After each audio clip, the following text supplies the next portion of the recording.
Masters Cup. I mean, there is always chess events taking place, which is good. I mean, I guess we all enjoy seeing Fallujah and Prague and you name it. We've got here Veselin Topalov, and I don't know what to look at first. Again, we should be broadcasting. Streamlabs is punishing myself. Sound alerts, please refrain from posting links. Hey, dude, that is myself. Can I just block Streamlabs then? Please refrain from posting links. I mean, if I decide to, I'll do whatever I want. Weird, very weird. Okay, so we should be multi-broadcasting on a couple of platforms as we speak now. Let me just quickly have a look on the YouTube platform. So if this thing goes okay, I guess we should have the other. Yeah, that looks fine. That looks fine. And as per usual, guys, we won't have any live engine during the games. But at the end, of course, or when the situation goes really, really complex and difficult to fathom, we can actually make use and make sure we did think about the best move to play. Okay, here we are. I hope I have put the leech as a platform in the title, right? I did do that, right? Okay, I hope so. I think. Let me have a look here. Hey, wait a sec, dude. What's this? Oh, yeah, okay. All right, cool. What are we watching? There are so many things. Hey, Shivanandan Borana is a what? How old is she? Like 10, 12 years old? And she's already Woman Fide Master playing Erigaisi. Okay. Let me see. She is playing with the white pieces? Okay, but there is a pawn majority, so to speak, here. And there is an isolated pawn on e4, isolated pawn on c2. I think going to be a bit difficult for Bodana.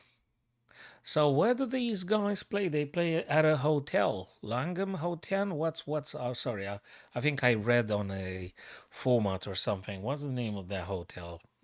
Okay, don't matter, I guess. Okay, knight f3. Well, it's good to get pieces of the background, right? Knight f3. Maybe you could relaunch your guy somewhere. Hell knows. Where do you want to go with that knight? What do you want to do? Or maybe she wants to do knight e2, but does that really work in your favor? Now, the reason for knight a3 is that if white takes, black's going to create a pass pawn. So that's the main idea for playing knight a3. So from Arjun's point of view, that is. And of course, white shouldn't take this knight. You totally shouldn't take the knight. No way, sir. Sorry, Bob. That knight shouldn't be taken. Knight takes, pawn takes, and goodbye. So she can't take. On the other hand, if you don't take, there is a thing about a c pawn and the knight. I mean, knight's being just hit now. If you probably she's gonna resign soon. If you play knight at d2, c2 is falling, and actually the b pawn becomes a pass pawn. So the next guy now is gonna come down the board with these guys, and when they do that, the bishop actually also hits the e4. So by the looks of it, white is going to resign any second now. But also, I notice, I think it's a good experience for the very young lady Budana Sivanandan. I think she's going to be learning a great deal at this tournament. And, oh, by the way, guys, is the sound okay? Blimey. I hope it's okay. Otherwise, yeah, it doesn't look muted or anything, so it should be okay. Okay. So probably she's going to be resigning any minute now. Knight's going to take on c2. And black enjoys crushing pawn majority and the devastating bishop and the super hyperactive knight, if I may say that. So white's going to resign any second. Yeah, I just wanted to say, yeah, exactly, not a big philosophy. Just wanted to say, to signal also the big gap in between the points. I mean, ordinary guys see 2797 and Bodana 2088. Big difference in between the two rated players. All right, up the story of Alexander Kostyuk. We have to see this, folks. Well, we got to see them all, frankly. We got to see them all if we can. And if I'm correct, bloody hell, they're gonna play around 22 hours this evening, 10 p.m. That is. I'm not sure if I go to bed at 10 p.m., but well, we'll see about that. Maybe after this round finishes, we'll take a break, and maybe I'm gonna be coming back, maybe via the mobile screen, and we can watch it and talk a little bit together. We'll see. We'll see. I can't make any promise. Can't make promises, but I'll do my best. Right. What have we got here? Nordbeck, black. Alexandra, the chess queen, playing for Switzerland now. She's with a white pieces here. What have we gotten? Well, I can notice Nordbeck lastly played rook over to d7, which is very much announcing opening up of the d file where the white queen is. So you gotta be careful about that one. Can you push? Actually, it's a so damn complicated one. You know, I mean, it's the first time I'm seeing this position, and I'm already noticing the black pawn attacks the knight. That's for one.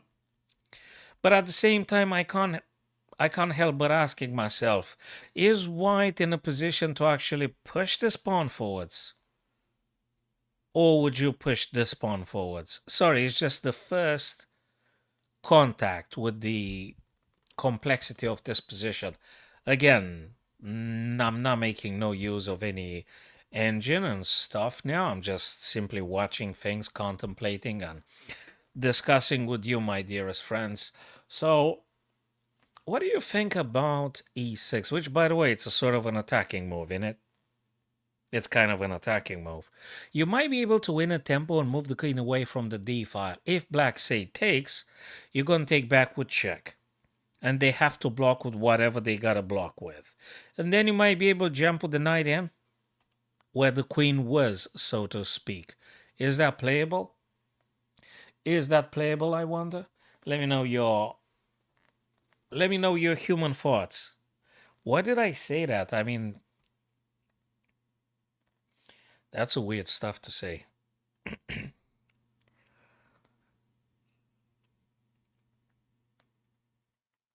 Can be other thoughts than human? Well, thoughts are not human. Thoughts are thoughts. Conceptual representations. Heck knows where they're coming from. Heck knows where they go when they go. We don't know. They weren't able to find a single thought in the brain. I mean, you can do whatever you want. You won't be able to locate the thought. But at the same time, can you deny they do exist? Because actually they do exist. Otherwise, I wouldn't be talking and nothing would make sense at all. That's an interesting idea. Fascinating. Neuroscience, guys. Neuroscience, I think it's a fascinating domain. It's a absolutely perpetual fascinating ideas. Right, cool. So I was just saying now, sorry for the digression, my friends. What she played 94, I played the mouse slip. Let me refresh the page just to make sure. Oh, she actually did play. So I was actually inquiring here that maybe for white, this kind of e5, e6 might be playable. In this position, I mean. I would like to move the white queen away from the d file and attack something with tempo. I don't know what to say. But she opted for this. Now, if black is going to capture either of the two, rook, there you go. Of course. I mean, we did anticipate that, right? We kind of like knew that, right? Queen is being attacked. You got to move away. And probably you have to move the white queen along this light square diagonal. Where else can you go? No. Well, you could go A8, right? It's weird looking like, but probably you sort of can. Although you might want to keep the queen on those exactly on this diagonal because of this kind of ideas. At some point, maybe you can pressurize a bit the f7. You know, and yeah, of course, makes sense. Keep the queen hitting the f7. You never know. Maybe something's going to jump over to You're gonna get those guys hitting the f7. I'm really very much interested in this game. I like to see ladies here playing the top elite chess player guys. So Alexandra Kostyniuk, 2480, playing the super elite chess player. Nordi Backup, the star of a potential world chess champion. A potential. Like Prague, like Arjun, like Vidit, you name it. You name it. Okay. Queen c4. Okay, he moved out of the harm's way and maintaining this very beautiful attacking aggressive diagonal. And I'm pretty much anticipating some knights will be coming over to g5. So now Nordibek took the pawn. That means the bishop is active. And so to speak, if you capture, the b2 kind of be falling, and this bishop all of a sudden becomes incredibly happy. Well, okay. We'll see about that. Do you move the bishop, or do you play a knight over to g5? Which one is it? Let me tell you something interesting. When you take with a bishop, if bishop captures, thank you very much for following or subscribing, my friend. Where is that thing? It disappeared. I used to have that thing, the stuff on the screen. Did you guys see it? I wanted to read out the guy's name, the person's name. So thank you, my friend. Okay, so if the bishop on g7 takes, or no, I wanted to say, apologies. If bishop c1 takes on f4, and if bishop takes, this guy is actually going to be taken, and the rook is in trouble. So I guess you could take on f4. That just briefly now looking at this. You guys tell me if you think I'm wrong. So bishop takes f4, you take a pawn. That's cool. So you take a pawn, and you're threatening take this guy, and you develop your pieces. You're gonna get a knight on g5. I think it sort of makes sense. Bishop takes f4. Is there something I'm not seeing?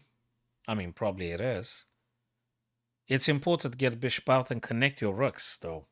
I think it's important. Unless there is something even more important than this. Let me put the restream back. Maybe there will be something that will make a difference. I'm not sure though. Okay. So thank you, my TikTokers, my YouTubers. I think I'm on to a couple of platforms, and happy if you guys join either of the 4 or 5. To me, they are all the same. To me, they're all the same. You choose the platform, guys, that it's less lagging, so to speak. Choose whatever platform makes you happier in terms of stream quality and not lagging and stuff. All right. So I just wanted to say that bishop c1 to f4 seems to be playable. I think bishop can't take on b2 after you take on f4. So black needs to come up with something else. Very interesting position. I wish Alexandra all the best here. It's secretly I'm harboring an untold thought I would kind of enjoy her to win. But that's just something that I can't admit. even if I just did. Alireza and Vaishali, I think this is Prague's sister. And also I'd like to see Vaishali, maybe she manages to teach Alireza a lesson. You never know, maybe she will. Okay, so what did they play? Italian game, the Gioco Pianissimo. Yeah, I think of opera when I'm reading this. Hey guys, what's the father of the Baroque music? Claudio Monteverdi, right? You guys heard of Claudio Monteverdi? The father of the opera. I think he's the godfather of the opera. And I found not long ago, you guys need to double check this countertenor, Jacob Joseph Orlinsky. This guy is an absolute delight, and he did a very very funny project, musical project. He's done something called Let's Baroque, and he got another chap. they've sort of recomposed Baroque music, and they added a little bit of jazz fusion groove, and I think you guys might just very much enjoying it as I did. I don't know if that's your cup of tea, if Baroque music your cup of tea, but anyway, if it is, you guys totally don't want to miss Jacob Joseph Orlinsky. This guy is absolutely a miracle for this musical world, and just go check on the last album he did. He actually quite travel extensively, and he does a lot of concerts pretty much all over the place. And yeah, that's just absolutely beautiful, beyond words, beyond words. Okay, so sorry again, I've digressed because also I love music as as much as chess or more or less. Let me think. Do I love music more than chess? Oh, sugar, I can't decide. I'm sorry. I hope I'll never get to choose in between the two because I want them both. I'm sorry. I want them both. I can't say I love music more than chess or vice versa. I can't. Sorry. It's just pretty much. I don't know. It's the same thing. I mean, it's not like the same thing, but as an aesthetical recipient as I am, I think for me it's just pretty much they are just pretty much the same. All right, 91 being played. Why? Let me go back a bit. So I talked about music and I forgotten the heck what I was supposed to do. First thing first. Oh, he moved the knight. I guess Ali Reza moved the knight because he didn't want to get into a nasty pinot, amongst others, right? I mean, it's something you got to be careful about, right? So he played knight e7, knight to e1 by Vaishali. The hell did you do that? What? Why did she do that? Let me think. There's no light square bishop here, right? Can't you just push c3 or something? Hit the bishop back, take away d4. I don't know, just a random thought. You guys tell me what's your honest thought about. But I guess c3 would have been playable here. But anyway, here we are, 91. Well, you could go knight here and stuff. But, okay. Oh, I think she wants actually to open up the F file. Oh, yes. She wants to open up the F file, amongst others. But there is also the knight d3 and stuff and f4. Yeah, f4. Most and foremost, I think we're talking about f4 here. And she castled, and that is good. I think you can push f. You've got a bishop here guarding against this bishop. That if they want to try some c5, you already got your guy in place. So yeah, we'll see. I guess this is her intention here. Anyway, Ali Reza's turn, and I'm watching in delight seeing that actually Vaishal is on 26 minutes and Ali Reza is on 17. He spent more time than Vaishali here. And his king is not castle though. Interesting. King is not castle. Hey, I like this fixtures very much. Honestly, guys, it's just wow. He took Ali Reza now took the knight. Probably he didn't like the future of that bishop specifically after c3, b4, and bishop here. He just didn't like the thing. So he said, okay, let's just get rid of that knight. Queen takes. Okay. I guess she can also do the f whatever she wants. That's cool. You could also play c3, just taking those squares from the knight and things. We'll see about that. Queen took. Okay. She maintained the rook on f file where probably she intends to push. Now let's go to Royal Shreyas and Anand. Hey, that's such a beautiful fixtures they did. You know, giving the young lads a chance to play the veterans and putting some ladies versing the guys. That's cool. That is cool. It's enjoyable. I like it. I really do. Okay. Knight took b4. Right. What's white supposed to be doing here? Well, I mean, I don't know for the time being. Could it be? Yeah, but then. Yeah, no, you can't do nothing there just yet, but. And you attack the queen of tempo, and also you attack b7. Maybe. Not sure. Maybe I'm missing something. Maybe there's something about d3. But when you play knight c5, you actually take care of the d3 as well. So I guess you kind of can, right? You could go for knight c5. Am I correct?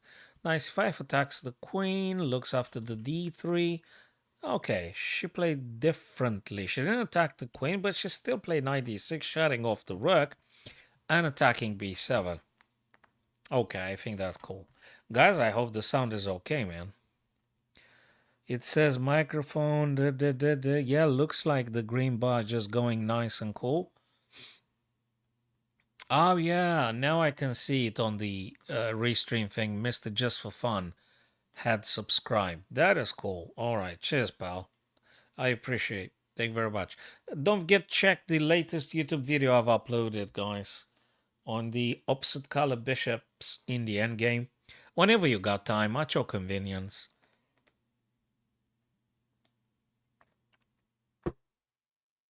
Okay.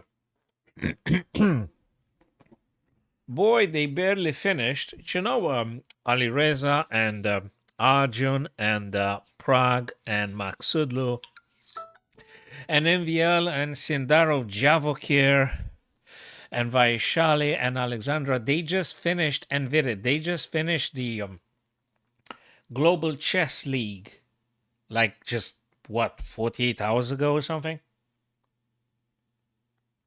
They just finished the Global Chess League and they just started immediately. They probably said, "Hey guys, if we are still in London, let's just because it's the whole lot here, let's just crack on with another tournament, hey?" And yeah, sure. They probably said the organizer. I don't know who did organize it. The hotel or the hotel? No, that might be just the venue where they're playing. I don't know who's the organizer. Probably if you Google it, you're gonna find it. I don't know. Hey, look at this one, man. That is so interesting. What did Roy? Oh, yo, yo, yo, yo, yo. He actually did calculate the loss of the queen here because this guy is just going downwards. Now, they kind of forced to take queen, right? And this is gonna go. Well, but before gonna go, probably want to play this, right? So let me think again. Rook takes. Okay. And you do Rook D. How does black stop it? If they go back, you're going to push again. They're going to go in front. What? Okay, they take. If you go forward here, they're going to play probably rook here.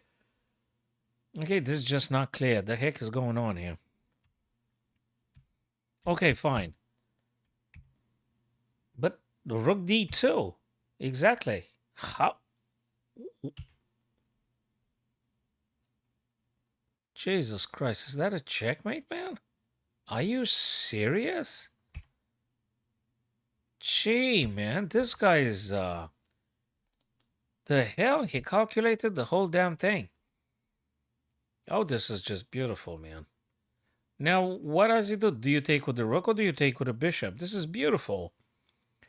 Now the bishop had to be given because you need to move the king out of the check and things. You need the h7 escaping square. So bishop e4. And now white's going to take back. But with what? With rook? Hold on a second. That's my move. I'm not sure that they actually did play it. I'm not sure about this one. Rook takes it or bishop captures? I'm not sure.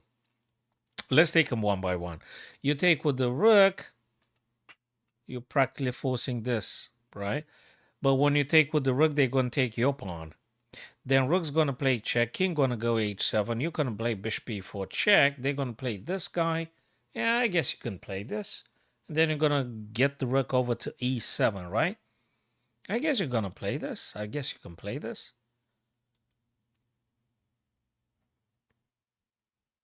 I guess you sort of can.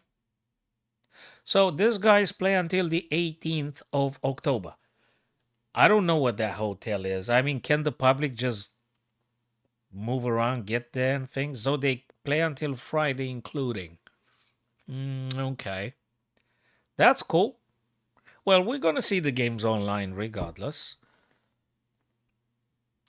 Anyway, the question remains if rook or bishop captures, and is there's any difference in between the two? I'm not sure.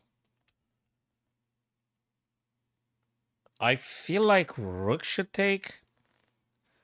Then rook's going to take the white pawn. Then rook's going to give check. This guy plays here. Bishop plays here. And g6 must be played. Right? Okay. It's an idea. Probably. Let's look at Victor. Victor. And Prague. 20 minutes, respectively 15. Knight a2.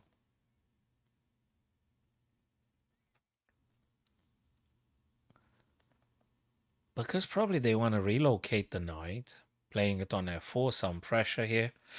g6. Anyway, pawn attacks the knight. That's for sure. And the question is if Prague would take on e4. Will they? No, you can't take on e4. There's two defenders there. There's a knight and a bishop. So what do? Do you take with a pawn? Then bishop's going to take, pinning the knight to the queen. If you don't take the pawn, what do? Do you move the knight? Where do you move the knight? Do you move it on g8? Maybe. Maybe. Knight g8. Is knight g8 an option here? Wait a sec. Let me think. Hopefully the thinking helps. So knight g8, pawn takes, knight or bishop takes, bishop takes, bishop takes. Yeah, well, sure, knight g8, right? I mean, I don't want to be in a pin. You could take h6 takes on g5, but I don't want to be in a pin. I'm inviting the bishop right where they want to be. So I'm still thinking perhaps knight g8 is the deal. Maybe. What do you think, guys? What do you think, my friends? Whatever the platform might be. Runak Maksudlu MVL Javakir. Let's see that one. Hello, Aleppo. How's it going, my friend? Can you believe this guys already went for a second tournament in the same city? The 3/4 of that gang already played in the Global Chess League, and they said, okay, let's go at a hotel and let's do another tourney. You know? Alireza and Anand and Prague and Maksudlu and MVL and Sindarov and Vidit and Derek guys. See, these guys just play the Global Chess League. They might have some nice sponsorship for this event as well. I don't know who gives the money for this event.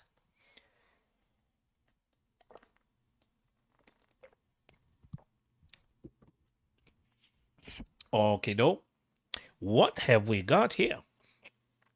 Sindarov from Uzbekistan. Oh, it's a co-national of Nodibek Abdusatorov. These guys are good, man. These guys are good. These guys are really promising. These young wolves, yeah, they really promising. All right. But what is going on here? Did something just disappear? 2 rooks, 1 minor piece. 2 rooks, 1 minor piece. Rook goes away. Bishop goes B. Well, bishop goes b3 because you're attacking twice. Oopsie, you're attacking twice this square here and the pawn implicitly. Okay, and you kind of create a pass pawn on the A file. So that's good, but you're going to drop this guy. Well, you can't have them all, can you? And opposite side, opposite color bishops. But I think something's going to happen about those pass pawns. namely this guy. I mean, this is the only pass pawn it's going to be, because c6 is going to be captured anyway. So if there's anything, it might be something good for black because of the pass pawn on a file. That's what it is. By the way, it's white's turn to play. So what are you doing? You take, and they capture here. With what? I don't know. With bishop, with rook, I don't know. With the rook, with the bishop, after rook c6. If you take with the rook, and then if black takes with a bishop, you actually attack the rook. So rook has to move. There is some places there. Anyway, white's turn. So I think the c6 and a4, they're both going to be captured. Both of them going to be captured. I'm almost very, very certain about it. It makes sense. And the last game, did it. And Veselin Topalov, a very, very strong player. I think he disputed the World Chess Championship once or twice, if I remember correctly. So you can't mess around with this guy. You can't mess around with anybody, really. Anyway, there are like two veterans here, Anand and Veselin Topalov, so to speak, and Viktor Bologan. These guys are, let's say, the oldest, so to speak. Anand, I think, is the most senior of them all, but that doesn't mean he's still not the tiger. Okay. Rook c6 probably wants to play some rook battery there. Probably makes sense, right? And yeah, you want to get your rooks double on the open file, I think. And there is the bishop pair, which I think is a very good stuff anyway. Who's doing better? Well, the light square black bishop, I think it's a little bit suffering here. So I don't think this bishop is very happy.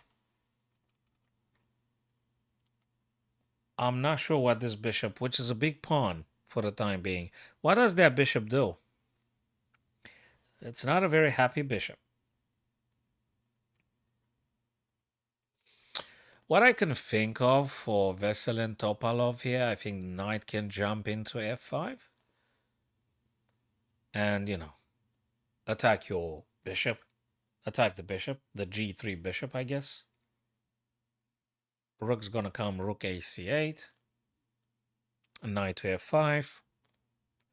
And yeah, that bishop is suffering for the time being, but... And I guess if knight f5, you just play bishop h2, right? You're not gonna let him take your bishop. Just keep the bishop here. And we'll see. What else? We need to take it one by one. Question is white supposed to take on c6?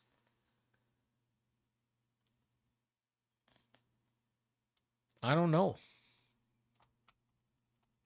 If you don't take rook, the other black rook's going to play rook a to c8, actually attacking twice here on c1. So, yeah. So you got to decide, what do you do about this? If you take on c now, they will have to take back probably with what? With the queen? So he took on c6.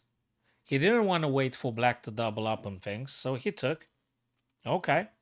Well, you're not going to get the rook on e1 to c anytime soon now. But black has to take back, and probably with a queen. So you keep the f5 for the knight, and then get the other rook in action. So probably with a queen. Unless you got another little twisted plan. You want to take with a pawn? And then get rook b? No, you can't take rook b. Nonsense. So again, queen takes and then rook a c8. Okay, queen c6 and then rook a c8. What do you think about this one, guys? Might that be the best way to capture? Not sure. Queen c6, there you go. Yes. That's what I thought I would do myself. Queen c6. And white kind of lost the c file for the rook. Okay, goes for the trade. Well, it doesn't mean Topalov has to take your queen now, though. Right? He doesn't have to take your queen, but knight being hit. Well, can't you just go knight f5 now? No, you cannot. That's nonsense. You can't. Can you? Yeah, you can. Knight f5. Knight f5 attacks queen, attacks the bishop. Knight f5. What's wrong with knight f5? Is there anything wrong with knight f5?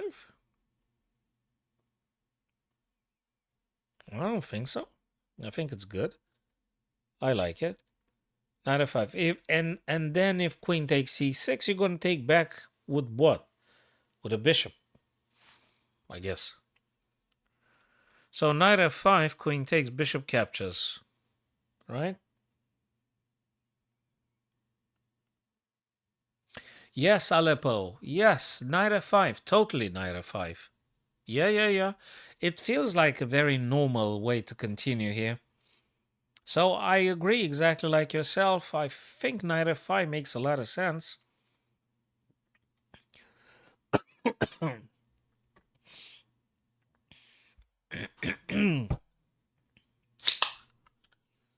Yeah. And yeah, that's definitely an option. Otherwise, knight is actually hanging. So what do you do about a knight? Nah, knight f5. Back to Alexandra Kostyniuk and Nodibek.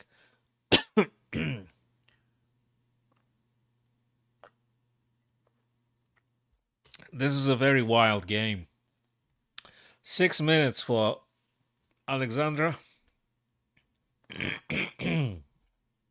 This bishop is terrifying. The g7 black bishop, dark square black bishop is terrifying. A bit scary, that guy. Can you neutralize it somehow? Can you play this kind of stuff? You kind of cannot. Knight takes, bishop takes, bishop takes. No, you can't play it. It doesn't look good. It's actually very complicated here. Hey, what is it? Let me wait a sec. Yeah, okay, fine. Dude, why did you do that? I would have told you the things. Why did you do that, man? Now I can't. I'm streaming live. I can't do that thing. You're not serious. Oh, yeah. Well, okay. All right. Let me try and fix it now. Wait a sec. I'm gonna show it to you now. Wait. Ding. Um, I'm gonna text you the passwords, which is one of those that been okay. Let me send you a text on your phone, yeah? Okay, I'm gonna send you a text.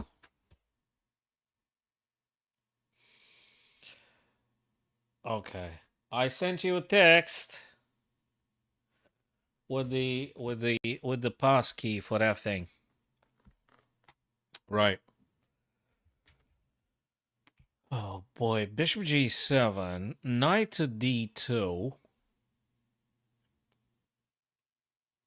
This is a very complicated one. c4 seems like exploitable, unless there is some other things I'm not aware of. Oh my god, this is such a tough one. So what do you want? Do you actually want to play knight b3? What exactly does she want to play with this? Knight b3, attack queen, defend a bit, c5. Is there anything else like knight c4 attack? Yeah, but okay, maybe. And then what? Going here? It's not clear. So knight c4, queen has to move, but queen could move potentially on b5, and you're sort of like pinned. This is a very weird one. I don't like now white very much. I think she had a very interesting position some moves ago, but now it's looking weird. You can't play knight c4, right? Queen b5. Then what do you actually play? Maybe knight b4, but okay. Knight b4. You're sort of blockading this guy. You attack queen. Queen has to move. Yeah, well, we'll see. Maybe. There was a beautiful bishop she lost it. What happened with it? She used to have a bishop on this diagonal, leading to f7 and things. I don't know. I think knight was on f3 Aleppo, if I remember correctly. So she played knight f3 over to d2, probably just to blockade the something or to play knight b3 and defend c5 so that she could play the e4 knight. Or okay, there is many things happening here, very many things happening. I guess knight b3, we'll see about that. She's also going seriously low on time compared with Abdul Satorov. We'll see. Alireza Vaishali, Prague sister. Castle short. Finally, he castled. Woohoo! Queen b4. Attacking b7. Attacking b7. That's something. Can Alireza go for like a nice c? No, you cannot. Bishop takes, pawn takes, queen takes. You can't do this. You gotta do something else. Like, I don't know what. Rook b? But that's weird because bishop a7, right? And then it's nothing. So how do you defend this? How do you defend the b7? b7 is a weakness. I think that's a very good stuff. I think she went just for. Do you know what I like about this, guys? As soon as they spot a weakness, they go for it. As soon as there is a identifiable weakness, they just charge against it. b7. That's the weak link here in Ali Reza's position. How are you defending b7? So Aleppo and queen c8, of course, because rook b8 is not playable due to bishop a7, and you can't push the b because it's too much pressure. So queen c8, very defensive move, mind you, guys. Very defensive move. Is the mother of all defensive moves here. Queen c8. Moving the queen away from this dark square diagonal just to protect b7. Very defensive. Also, guys, notice that the rook on a8, oopsie, the rook on a8 is not very optimistic either. Rook on a8, can you please tell me what does rook a8 do? Or when? What's it gonna do, that black rook? I mean, you can't do nothing. For the time being, that is. Game will evolve, but there is something. And Vaishali goes just simply for that weakness. Rook a3, in my understanding, wants to play some rook b3 and go for the same weakness one more time. Alireza now goes for with a move that opens up the f file for the black rook. Challenges the e4. And there is another thing. Whoa. He actually wants to go for the bishop, man. Yeah, the bishop going to go a bit passive, so she decided to take, just to prevent the passiveness of the bishop. So he takes f5. Now, rook's going to take, right? No, he didn't bother. He actually wanted to dislodge the e4 from protecting e5. So knight now attacks it. But you know, guess you can go c4? Or, I don't know, do you play rook d? Or do you play the other rook on d? There's so many questions, right? I don't know. You can't say you're going to go rook a b3 now because knight's going to take here and that's a fork. Well, okay. Maybe you can, and after knight takes, you're going to make a little bit of a pin on the knight, but difficult. It's a complex idea here. I think I like this game. So now the question is, what candidate moves you guys proposing here? Aleppo and the rest of my friends. You guys go for rook fd1? You guys go for c4? You guys go for what? What do you play, guys, here? Rook b3, knight takes d5, queen c4, c6. I'm not sure. I'm not sure which one is it. I'm not sure. I don't know. Maybe uh, I'm a bit reluctant about c4 because it's like blocking the queen to travel over to the on the f rank. Yeah, I don't know what to say, Aleppo. I'm not certain as of what I want to play here. I don't know. And I don't think she is very certain either. I don't think she's very certain. She still gives it a little bit of thought. I don't know. Queen c4? You like queen c4? I don't know.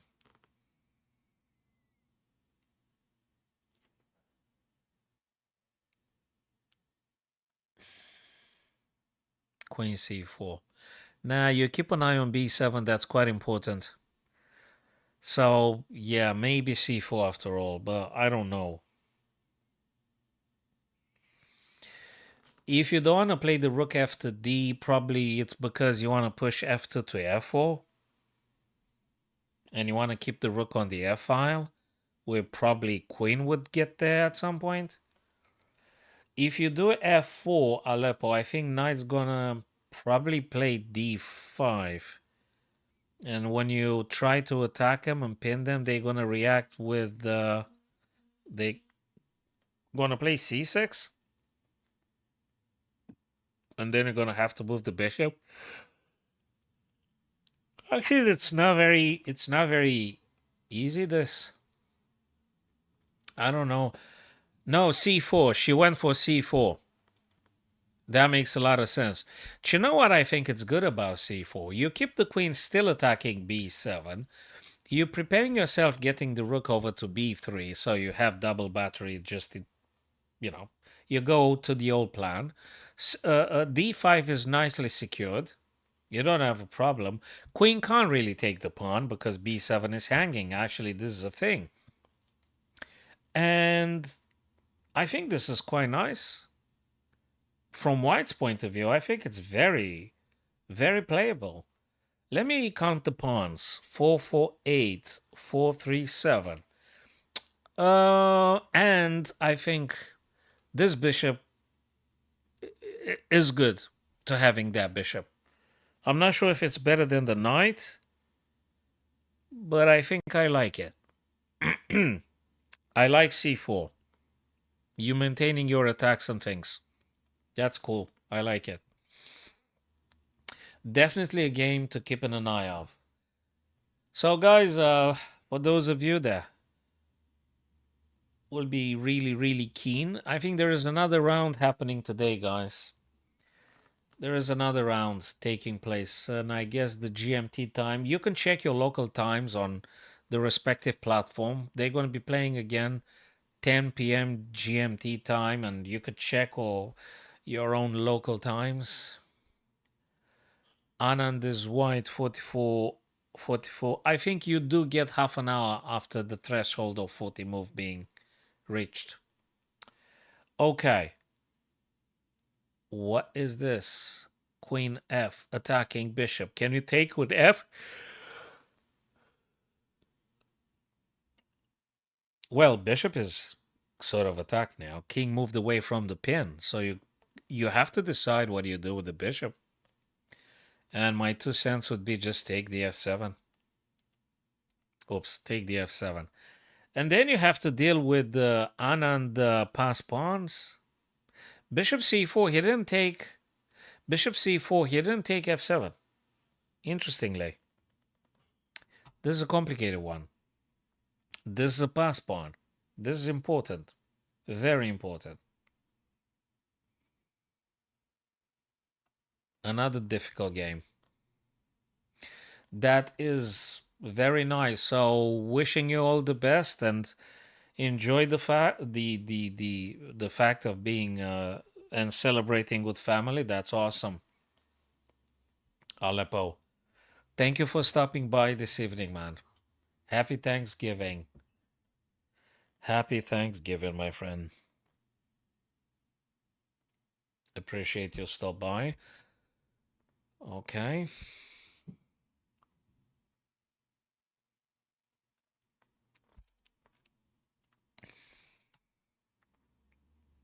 So that's a challenging game here.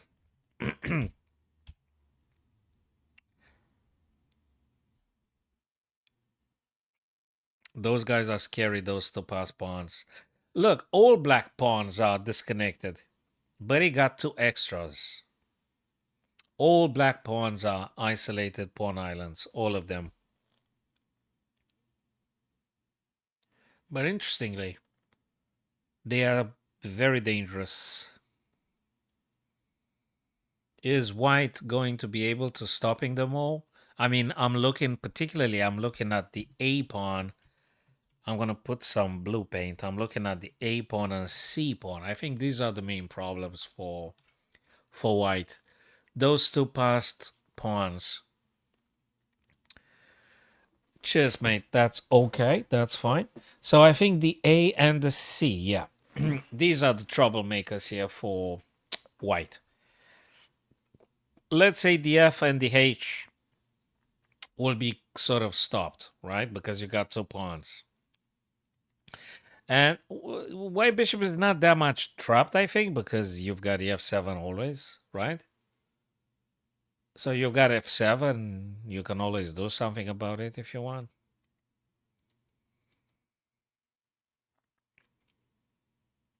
I guess. Unless there's something else here. That's I'm sure there's a lot of things.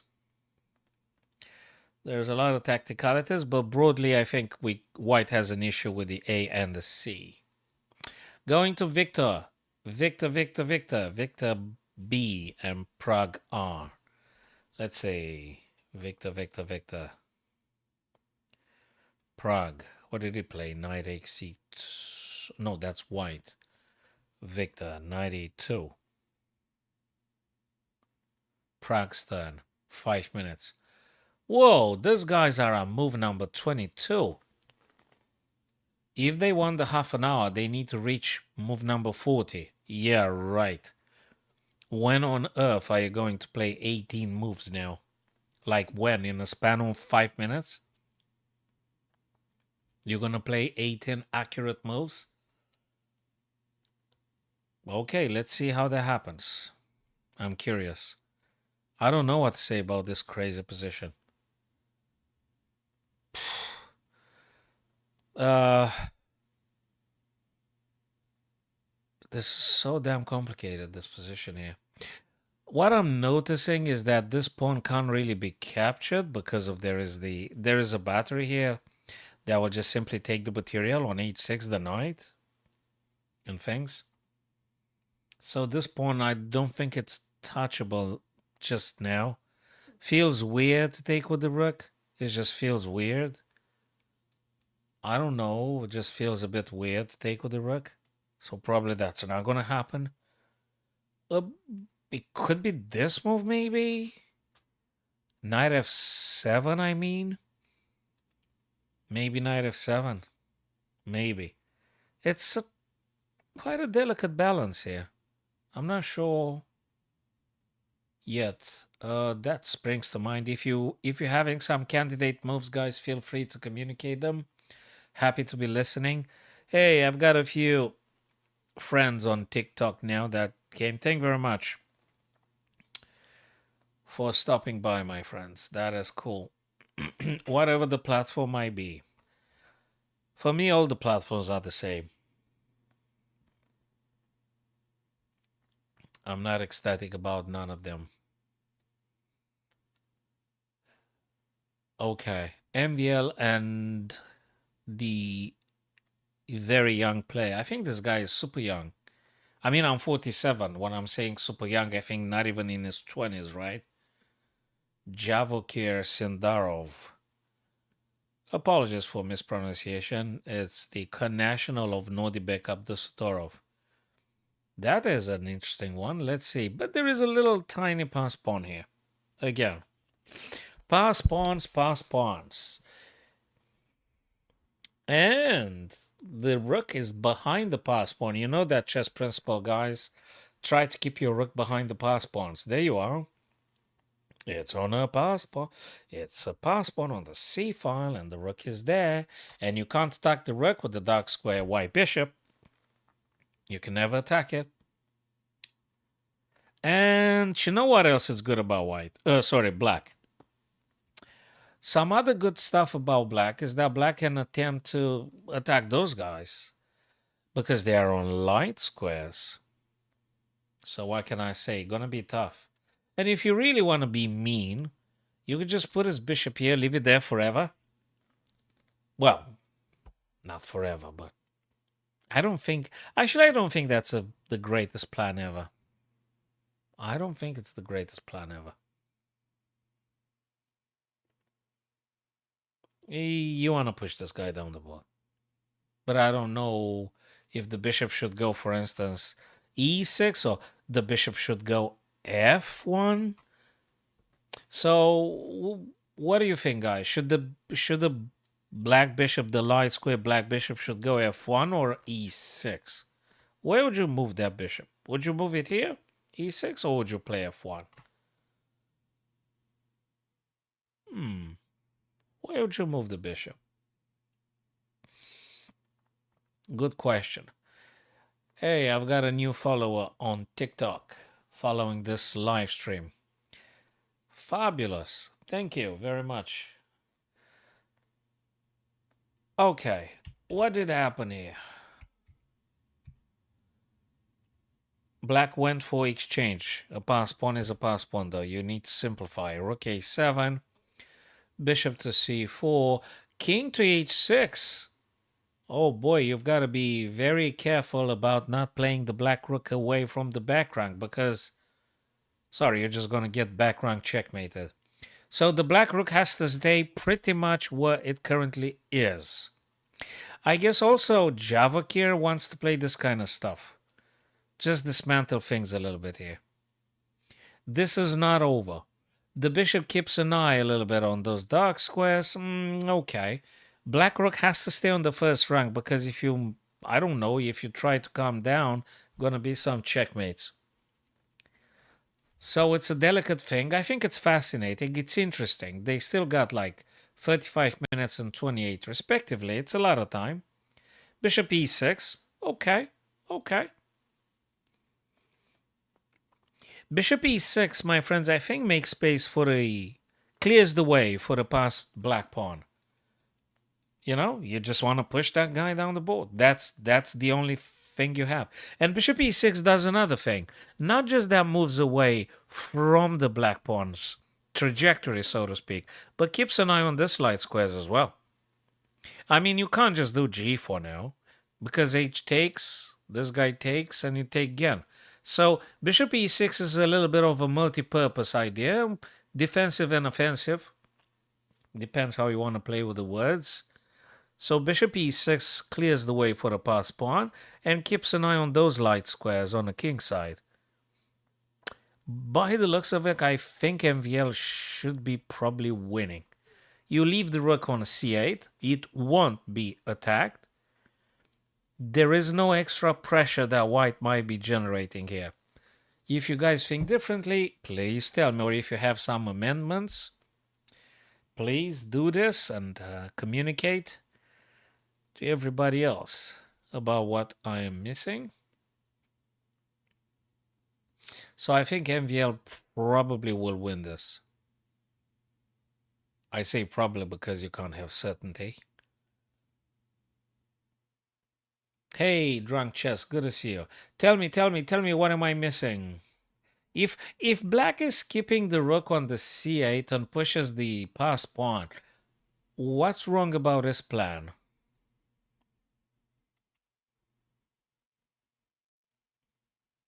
What is wrong about this plan? White can blockade the c pawn and the rook still tied. Yeah, the rook is tied to the first rank. I think you're correct about this. Yeah, I did say that. You have to be super careful. The rook must stay where they are, which is behind the pass pawn, exactly where you want to have the rook, right? Drunk chess. And you can push. How do you blockade, by the way? You blockade with the bishop, right? When you said blockade the c pawn, I reckon you addressing this bishop. So bang, boom, and then bishop plays c3, right?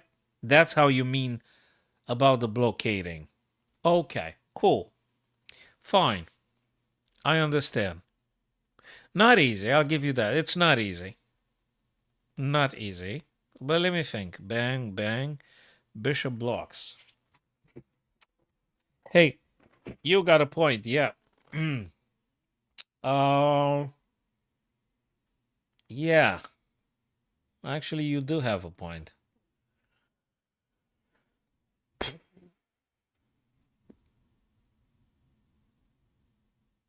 Yeah, it's gonna be a very difficult conversion. If there is anything, it's just this pass pawn. But as you said, after bishop c3, I'm not sure how you're gonna make white move the bishop away so you can push it again. I'm not sure how. Hell, maybe probably we're gonna see a draw, which is super exciting for Javakir to draw versus MVL. I mean, it's just great. Okay, Vidit with whites and Topalov with blacks. All right, Vidit here. Whose turn is it? Vidit's. Vidit's turn. What do you play? I did speculate ages ago about knight f5. Knight was on e7 drunk chess, by the way. So I did speculate on many occasions knight to f5, which attacks this incredibly active bishop. Bishop on g3 is hyperactive. It's beautiful. This bishop is superb. You want to get rid of it. The light square black bishop is suffering a lot. This bishop is a big pawn. And attacks light squares that don't mean nothing. For the time being, that bishop doesn't do nothing. Knight will take this bishop, though. I think I would take it. I think I would take it. Whose turn is it? White. Being white now, should you play perhaps bishop e5? Or do you take first? Well, if you take first, black queen takes, and then they have access to back rank.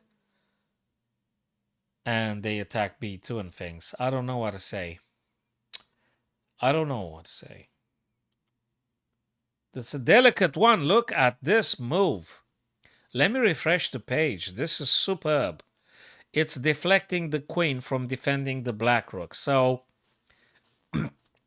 Virit is very, very creative and nice. That's bishop b5, deflecting the black queen. Well, you don't have to take it, right? I mean, you don't have to take it, and you probably shouldn't. You probably shouldn't touch that bishop. You probably have to move the queen somewhere. Somewhere meaning maybe d8? Or like what else? Queen d8, right? What else? Queen d8 and you attack the rook twice. But then you know what this guy's gonna do? Vidit might play, if you do queen d8, drunk chess, if you do, let's say you play queen d8, moving away from the bishop, attacking the rook. Can they do though rook d7? But then you got check. I don't know. Then this guy goes h2. And then you have to play the queen. Like where? Like c8? And only this question is going to take you like 10 minutes. Or maybe, I don't know, 5-10 minutes. I don't know. It's a delicate moment. It's very important. So probably queen d8.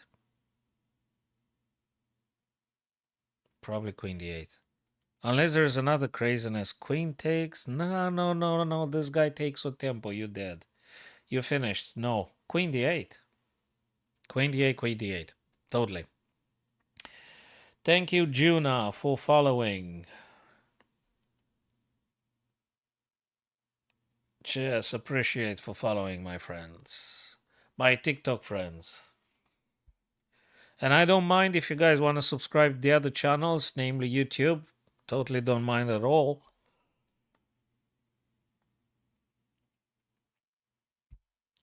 It's okay.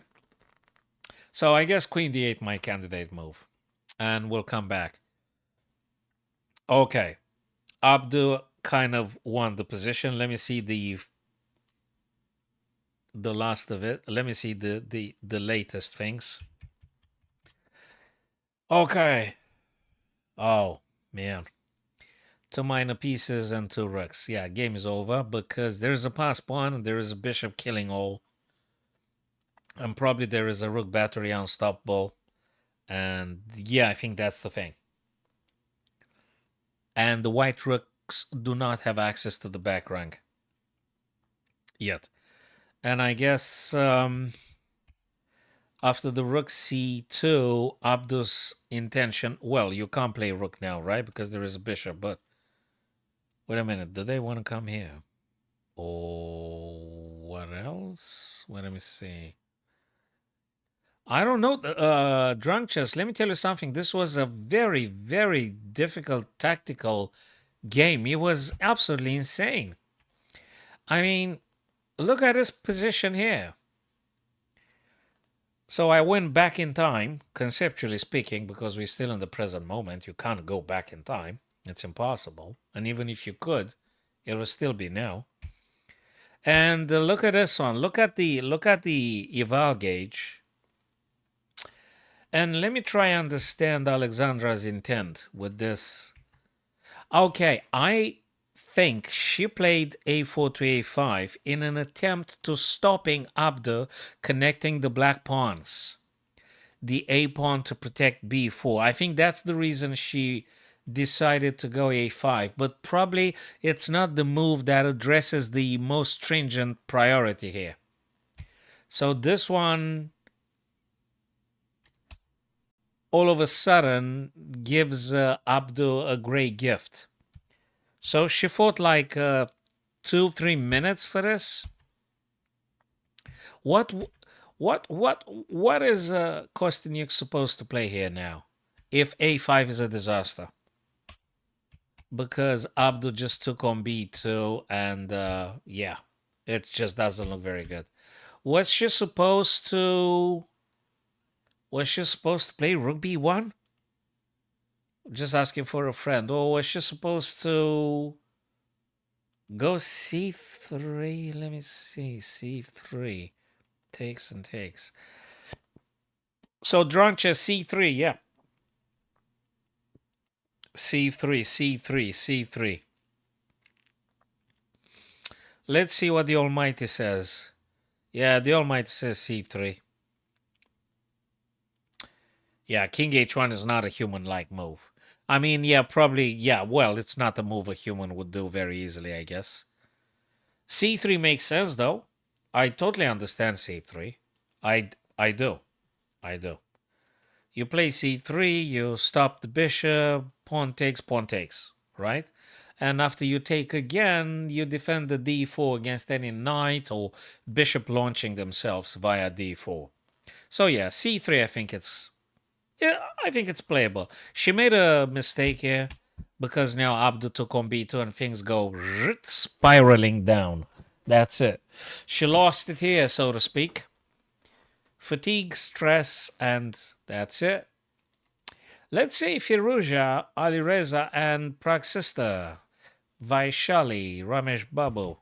What's going on? Knight attacking queen and rook.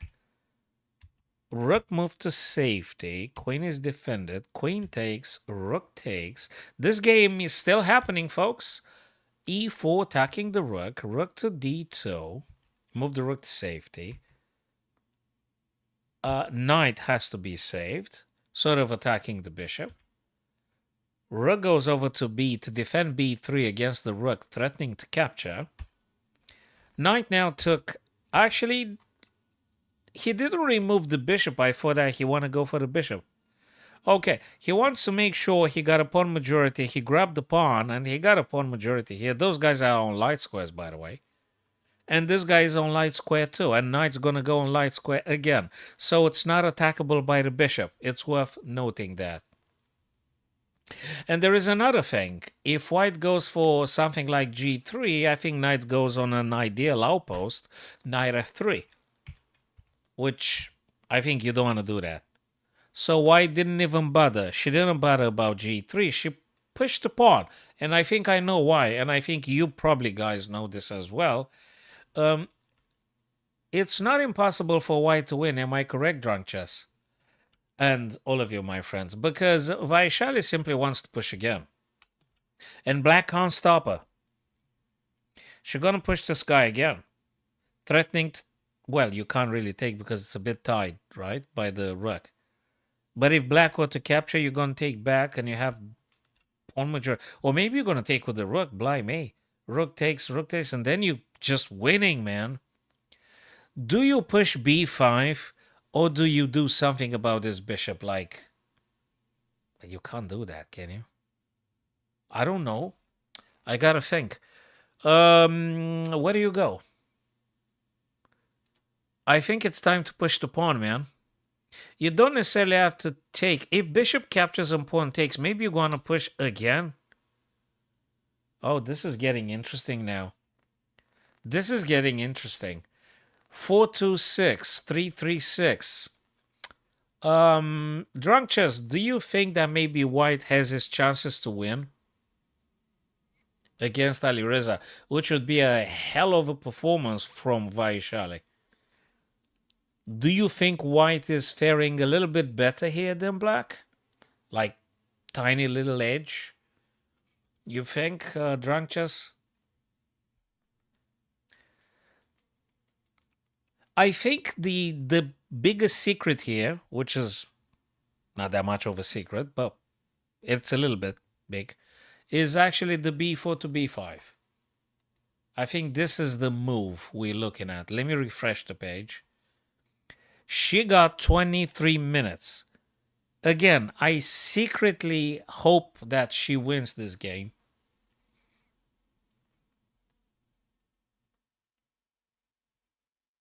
I don't know if I want Vaishali to win or Alireza to lose. Well, I'm not sure which one it is.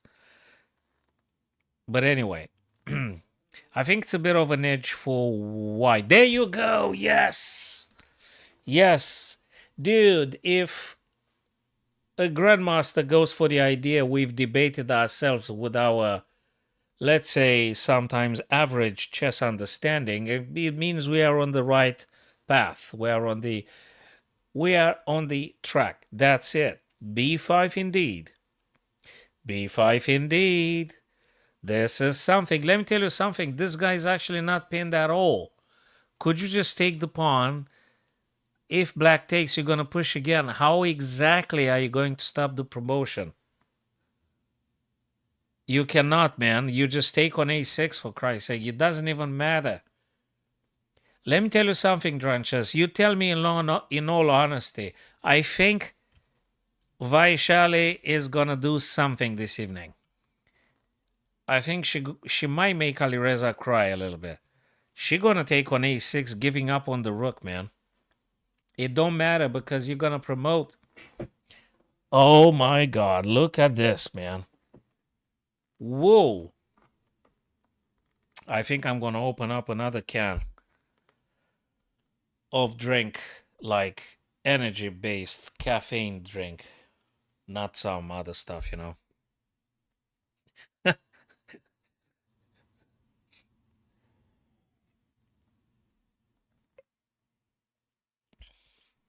But being almost 8 p.m., I shouldn't be drinking too much caffeine, eh?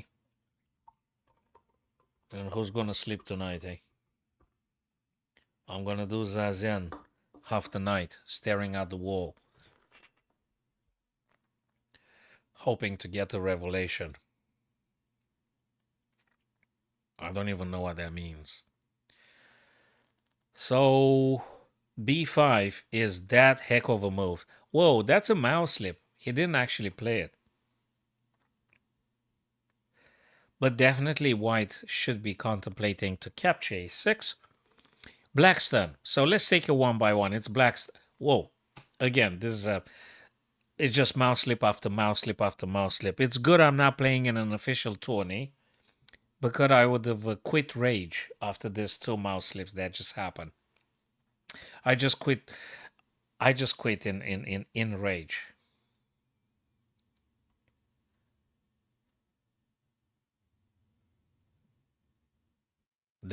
She put a very nice question to Ali Reza here. She doesn't care about a bishop. Take it if you want. Of course, you're going to take back like this. She's actually focused on those guys, the A and B. I think this is looking really good. Really good. Hi there, Grow.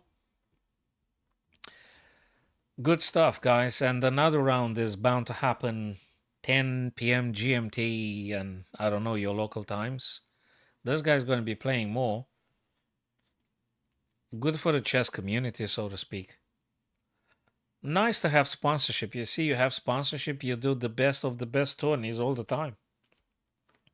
You're going to pay those guys to keep producing best chess. It's good there is a chess community, right? If there was no chess community, I don't think the tourney would have happened at all. So it's still important getting people to watching this. Rook h7. Hey, what is that? Drunk Chess, be very honest. Do you think Royal Shreyas can do anything here? Because, oh, this is weird. Hi there, Bozen. This is a bit weird. King can't approach the rook. Can't move. The black king can't move closer. The only thing black can do is either move the king out of the check and stuff or moving the pawns. And after the check, you're going to play the king then. Probably. So if you don't get checkmated with the black king, I guess you could just very well push the pawns. Yeah, I think black is just doing better. I think there is some serious minus here, probably. I don't know what kind of minus. It's probably a minus. Minus like what? -2? -1 point something? What kind of minus is this? Only because of these two pass pawns. -26. That makes sense. Oh, 2.6. Yeah. Okay, let's find out then. Eval gauge. Let's play our favorite game. It's a very big minus, dude. It's -3.68 at depth 30. Stockfish 16 or whatever that is on leechess.org. Yeah, it's a very, very, very big minus here. Yeah. Shreyas is getting grilled. I guess question is, you reckon Vishy just pushes the C pawn, right?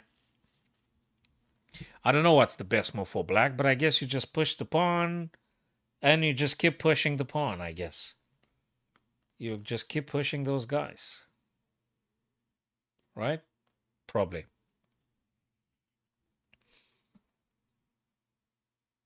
Okay, we'll see about that. Yeah, definitely. I think Vish is not going to let this one slip through his fingers. Prague beaten Victor. Victor lost. Let me see what was the last. Oy. What was the last thing? What the heck? I just want to go to the last move. Okay. So Victor resigned here. Why did it? Okay, let me look at this. Victor resigned. White resigned here. 3 queen. Oh. Bloody hell, he lost the queen, man. Well, he lost the queen some time ago, and that pawn didn't convert, didn't do nothing. So I think in the moment Victor lost this pass pawn, he said he had enough. He doesn't want to play no more. That's it. Okay, it's still, but then bishop moved to safety. Okay. Yeah, that's it. No queen, no game, no nothing. In this position, 3-4, 2-4, but the queen is a queen.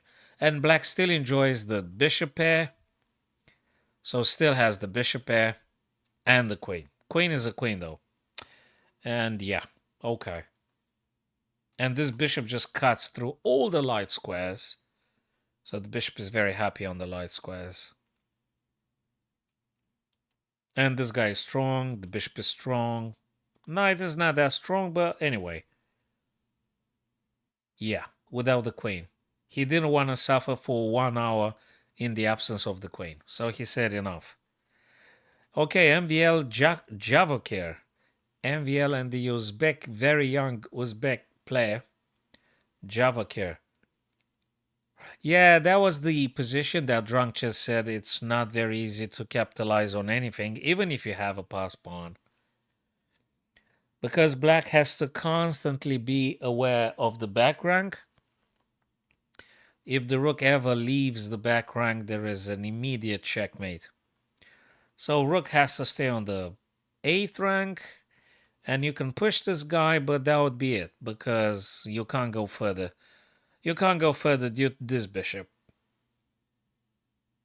So if I am to rectify things, I might say probably it's a draw. MVL Javokir here, probably a draw, right guys? Probably a draw. Yeah. Thanks for stopping by, Troja Magnum Wera and Juna and my other TikTok friends. Feel free, guys, to follow me or also subscribe to the YouTube channel and maybe Twitch or, you know. Okay. Yeah, that probably this is a draw. Vidit and Topalov here. Now, this is a nice tactical stuff happening. Okay, let me try concentrate. Let me try concentrate a bit. White's turn, Vidit's turn.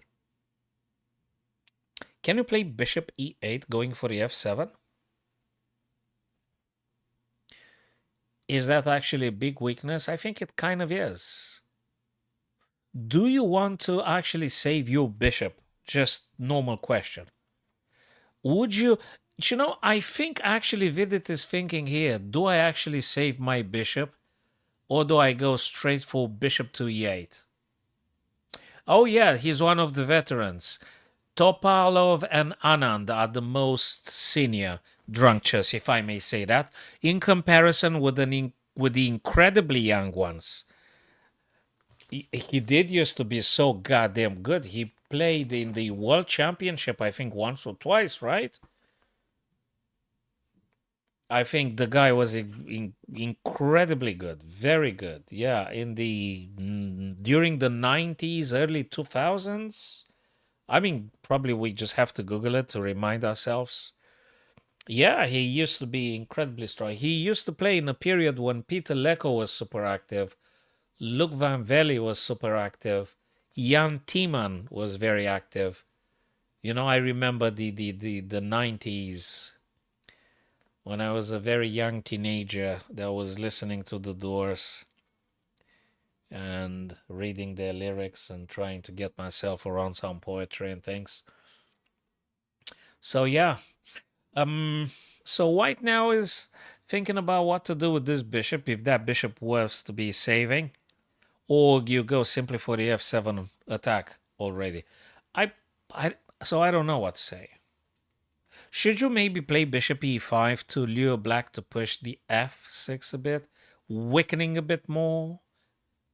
And then you go... Where the hell do you go then? I don't know where exactly you're supposed to go. Maybe back? The idea being you making black to pushing the f-pawn? But why not play bishop e8 directly? Yeah, I think there's definitely something about bishop e8. So what do you think, Drunk Chess? Is bishop e8 an idea to be applied straight away? Or do you think there is some knight coming over? No, they can't. I apologize. That would be a blunder because of the dark square bishops. So you can't even play. You can never do nothing with this knight. So all in all, bishop e8 is a direct attack. You actually do attack something now. Bishop e8. So yeah, it's important to go for attack every single time if you can. Every single time. Bishop e8. Bishop e8. Yeah, that makes sense, I think. Yeah, of course. Yep. That is Vidit white and Topalov black. We're gonna see if actually Vidit goes for this idea. What other stuff had happened? Alireza Vaishali, hey, this is the stuff. Finally, Alireza decided actually to take on the bishop. Knight takes the bishop. F takes, obviously. Pawn takes. Now, guys, I have a question. Do you take with the rook or do you take with a pawn? This is the moment. I would love for Vaishali to win, to teach Alireza a lesson. I'd love Vaishali to win. Now, I don't know if you should take with the rook or pawn. Probably with the pawn because you have two connected guys. And just keep pushing. Just keep pushing. Take with a pawn because they are connected. That's great. Then push again. Then just push again.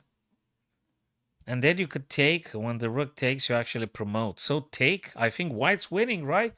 Okay, I'm going to play again that little game of ours, guys. Whoa, that's a mouse slip. So I think you should take with the pawn. Hey, you got a pass pawn, man. There is also a pass pawn. This is just fabulous. White is winning, right? I think it's a +3. Plus 2.5, +3. Or I'm completely off the track here. 3-2-5, 3-3-6. But it's a pawn majority and a pass pawn on the A. This is serious. This is very, very serious. I think I would take with a pawn. Drunk Chess, what's your bet on this one, so to speak? You think C4 should take? Yeah. Oh, you think it's either +5 or 0? No, no, no. What? This can't be a draw. It's a pass pawn on the A. I don't think it's a draw. We're going to find out the objective truth now. I'm going to put the eval gauge. All right. Fasten your seatbelts, so to speak. Oh, you've got to be joking. How the hell is this 0? Drunk Chess, you are a visionary, man. All of them, Matthew. Good to see you, my dear friend. How on earth is this 0-0, eh? With two connected pawns here and this guy free pawn, pass pawn, and you're going to play this? The hell is going on? How is this a dead draw? G3 idea tying back rank up. But how is this a draw with those two pawns so advanced and connected? Matthew, we've got all the stars again in London this time again. They haven't left. They haven't left London after the Global Chess League. That just happened 3 days ago. They moved to a hotel. Someone paid for their staying. Unfortunately, Magnus ain't playing. Unfortunately, I'm saying. I don't know, maybe he want to break a little bit. Ay, G3 now. And now you got a problem with the back ranks. You got to tread very carefully. Hey, Drunk Chess, you are a prophet, man. You're a visionary. Good stuff. You have such a solid understanding. That's fabulous. So G3 takes away the dark square from the white king. So you have to be careful. But still, those two pawns, they are so tempting to just pushing them. Well, if you're really concerned, I guess, with the white king, just play king f1, right? And that's just about it. You still got your pawns here, A and B. So, Matthew, we got all of the stars here, including some very, very young ones, like Shivanandan Bodhana, with which I played personally like 3, 4 years ago. She crushed me in a blitz. She was very strong, and now it's even stronger. And Abdusatorov and Alireza, of course, with Prague's sister and Prague himself, Anand, Royal Shreyas, and yeah, Maksudlu, and yeah, MVL, and you name it. Big chess superstars here, still in London, still playing. That's awesome. And they're going to be playing another round. I don't know. They're going to be doing another round. Maybe. Yeah. Ni hao, Serafina.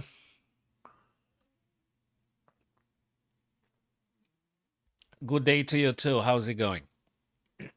Thanks for stopping by. So, yeah, the Almighty says this is a draw. But I guess humans would like to play a bit more until things get more clearer. So, I don't know what Vaishal is supposed to do. I think I would just push the pawn on B now. B6. I would just push B6. They take. What do? I take with the rook. Rook goes A8. I'm going to push A6.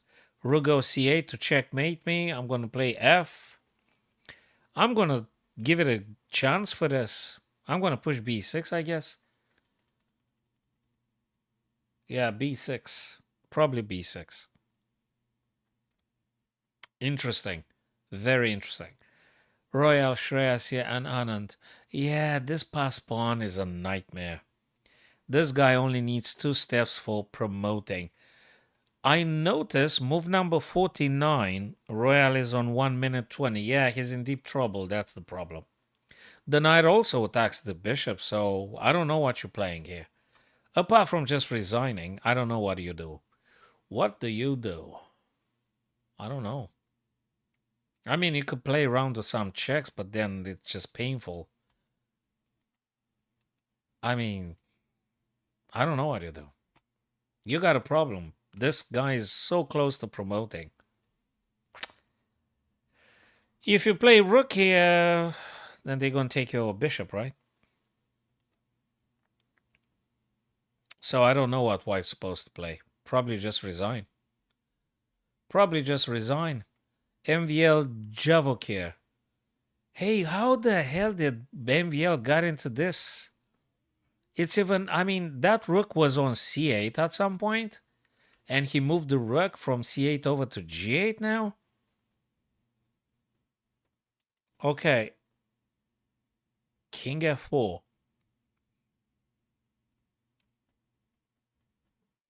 Right, he played king away from the G file because I guess Sindarov wants to push H pawn. And he don't want to have the king on the G file. I don't know, Matthew, but I'm enjoying whatever happens. I would love to reach a point in my existence where I'm going to say, like Krishnamurti, I don't mind what's happening. But I guess I'm never going to get there. Yeah, so if it happens, it's great. And if it doesn't happen, it's great too. Yeah, I guess probably. I won't say no. I won't say no if it were to happen. I don't know. Maybe next lifetime, if there is such thing. If there is no other next lifetime, I'm just enjoying the drink and this guy's playing and discussing with you, my friends.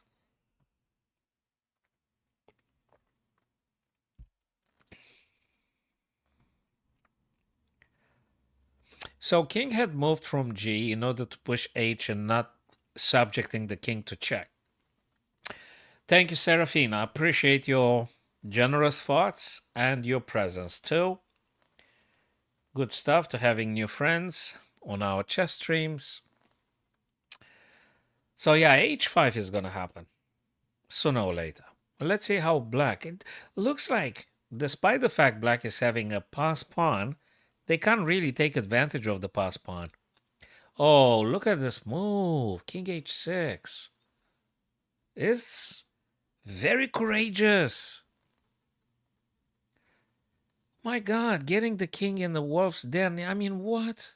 King h6. This is such a move like you don't want to play instinctively. Can he prevent h5 now? h5. Rook moves away. Could you have pushed? Look, this is weird stuff happening here.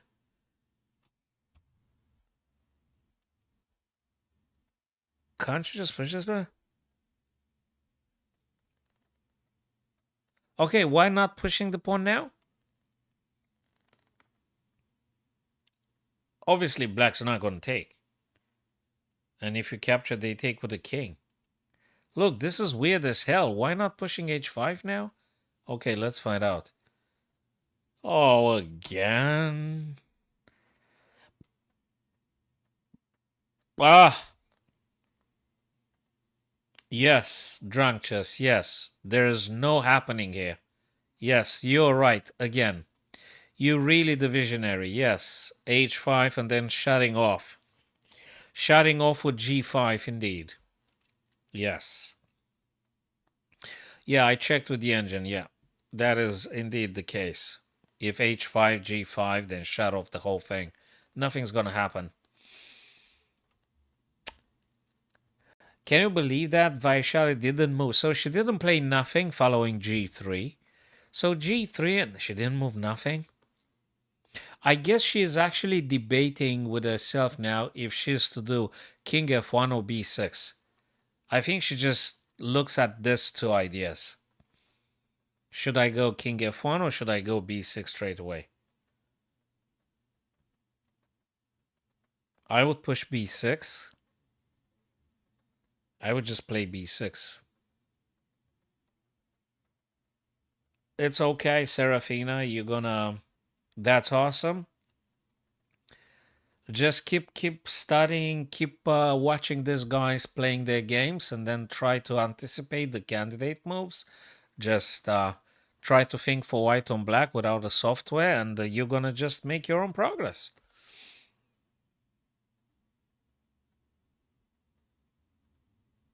So I think b6 or king f1 is a bit unnecessary maybe for the time being. Perhaps king f1 is not necessary now. Perhaps b6 is the thing. Just push them. Push the pawn. If you push the pawn, black won't take. They would move, I don't know, the other pawn to h4. This is something you can't just ignore it. You see, there is a couple of problems here. If you play b6 with white, black is going to play h5 to h4. This is very likely. And also black plans on doing some king g7 rook to h or g. So this black would take, you think? I don't think they will take. Yes, Serafina, I do. For beginners and intermediates, a lot of some very young students I've got. I mean, I'm talking about primary school kids, so yeah. Yes, of course, drunk chess. Black will take.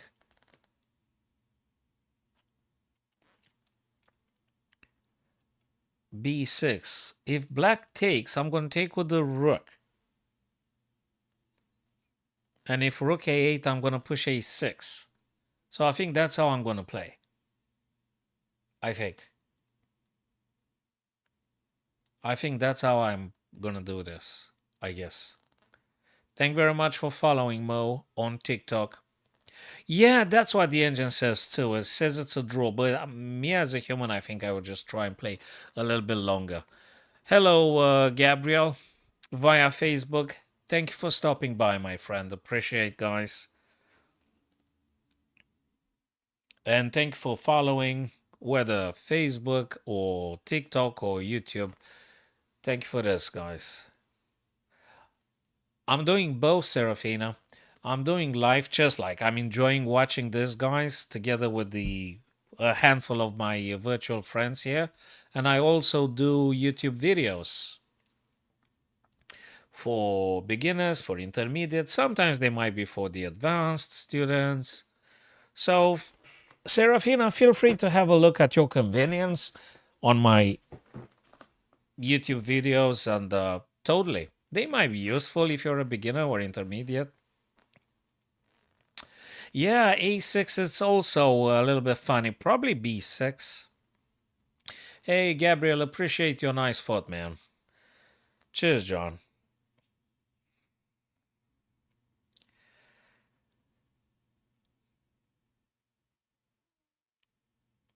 Yep.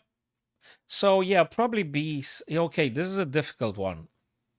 Yeah, probably B6.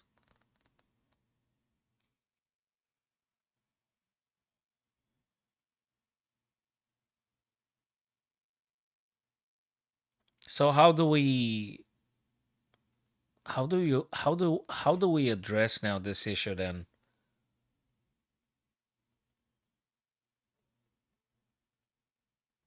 Hey, Matthew, cheers, pal. Thank you very much for your positive feedback, Matthew. London defense. London is for white, Gabriel. So if you're talking about the London system, we're talking about d4, bishop f4 as the second move for white, and then e3. So the London system goes for white. It's regarded as some sort of panacea, like for white almost goes against whatever black will concoct against you.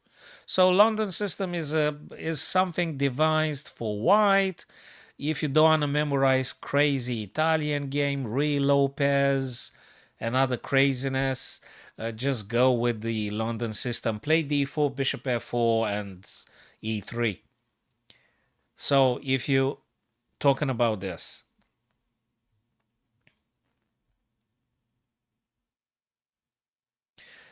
yeah, yeah, that's fine, Serafina. You're welcome. Matthew, is that okay if I copy paste your feedback and I just drop it on YouTube or something on my Facebook page? If that's okay with you, I think I'm going to take a screenshot of this. That might be helping.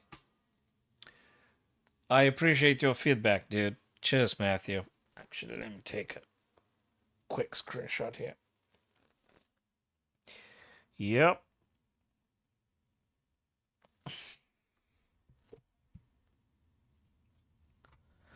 Yeah, if you don't have a problem with the bishop on c8, if you're talking about the French defense, is that bishop on c8, which is a little bit suffering because e6 is sort of blocking you in the French, that is. So if you're not painfully suffering about the bishop on c8, go for the French. There is always a way around, if not a way through. You could try the b6 and then maybe get the bishop on a6 in the French. So you could go with that one. Yeah, Gabriel, full black? Yeah, absolutely. Anish Giri, Anish Giri has a chessable course. Hey, b6, drunk chess, look at this one. b6 had been played. That was my option 20 minutes ago. I wanted to play b6 20 minutes ago. So, Gabriel, the French defense, you can go for free on Chessable. Get yourself the sweet short of Anish Giri about the French. So, again, you don't pay a penny. Look at the sweet and short on Chessable. You're going to have a very broad idea, but it's superb. So, go for Anish Giri course on Chessable. I've done a few videos on the based on Anish's Giri ideas on Sweet and Short. So you may want to check my short videos on French again, but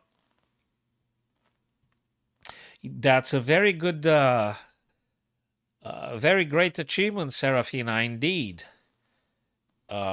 You seem to be like a very quick learner. Indeed, indeed.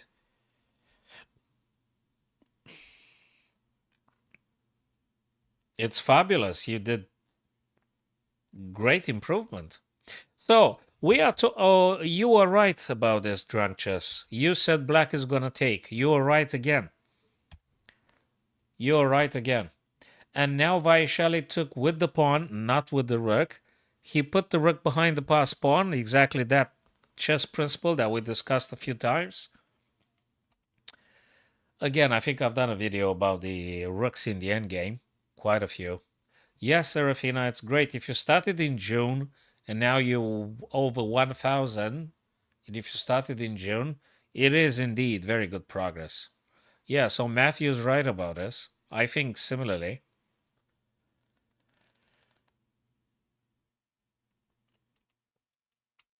Okay, so the Black King now, what does the Black King want to do? Coming over to E? Of course, they want to come over to the E and attack this D5. Cheers for following, Gabriel, or for liking. Go for white. You can go with the London system for white, Gabriel. I don't think that's a problem. And for black, do the French against the E4. And against the D4, you need to make up your mind what do you want to play against the D4. You want to play Perk? I don't know. What do you want to play against the D4? You want to go with the Semislav, have that D5, E6, C6 kind of setup.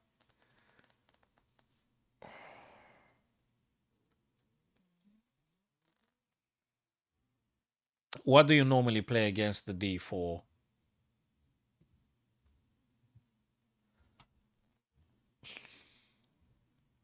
B7, B6, King F7, B7. Now the black rook can't do nothing, so to speak. It can't go anywhere. Probably going to end up in a draw. But I think it's still playable. King's Indian for D4. Drunk Chess asks, black can now just bring king to C7 and win the B pawn. Yeah, I guess you can. Do you think, Drunk Chess, that maybe king F6, king E5 is too much? Yeah, but white can just play rook to B5 and that's it. You're probably wasting tempo. You're probably wasting time with this, I guess. Yes, you're right. You're right. Yes, but surprisingly, he goes for the king F6. Yeah, thanks for the follow. Very much, Gabriel. Yes, king can't go nowhere. You reckon maybe black wants to do H4? Do you think that maybe black is planning some king E5, H4? Yeah, but then I don't know. Probably he gonna go. He gonna turn around. He gonna go rook E7. Sorry, king E7, king D7, king C7, king E5. Exactly as I said, I would play personally, but not a big deal of nothing. Rook B5, exactly as we anticipated. Drunk Chess. So we were a little bit correct about this one. Yes. Yeah. So Alireza did exactly what I thought I would do myself, but exactly as I also we said together, rook b5 just stops everything. What do you do with the black king? King played f now. Very elegant. King f5. Do you know why, guys? Probably you do know, because king g4. Because king g4. That is why.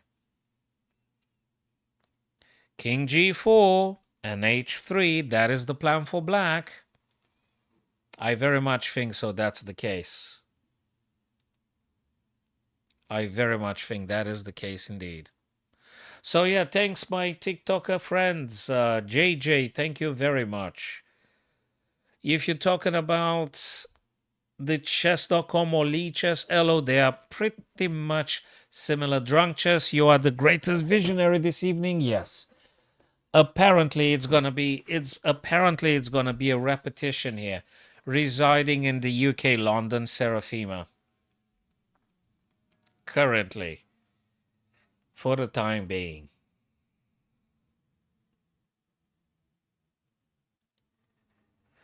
If you're inquiring about the FIDE one, I think 1752, if I remember exactly, the Rapid, for like 2 years back, and I haven't played since. So, and it doesn't mean nothing. It's just the Arena FIDE Master that I think I got it also some 2 years ago. But then I haven't played in the arena very much. I'm just doing the Lee Chess and Chess.com streams and hmm.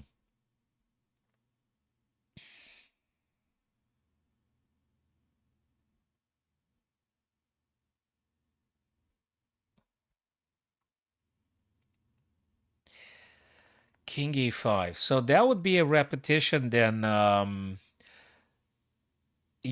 It's absolutely an achievement. Drunk chess, this is a dream for many of us. If I would draw against Ali Reza, that's just an achievement in itself, you see. Drunk chess, this is just amazing.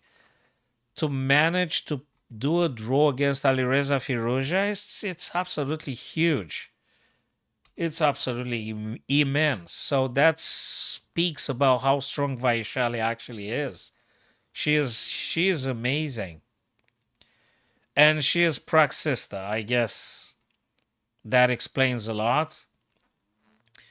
I think that says a lot. Vaishali is amazing. She's an amazing player, fabulous player. Yeah, and her brother also potential world champion. You never know. These guys are so young. They could achieve a lot.